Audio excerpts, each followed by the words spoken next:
Action.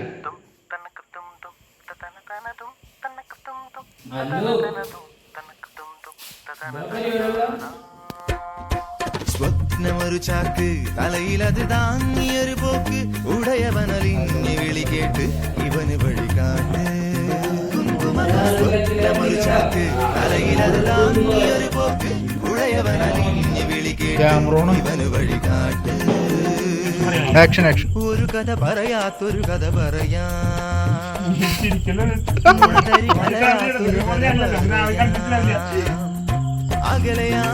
അകലെയാണ് ഇവനുടെ കഥയിലെ നാട്. അവിടെയാണവിടെയാണരുളിയ വീട്. തീരടിയാൽ സ്വപ്നമൊരു ചാക്ക് തലയിലത് താങ്ങിയൊരു പോക്ക് ഉടയവനലിഞ്ഞ് വിളി കേട്ട് ഇവനു വഴികാട്ട്. സ്വപ്നമൊരു ചാക്ക് തലയിലത് താങ്ങിയൊരു പോക്ക് ഉടയവനലിഞ്ഞ്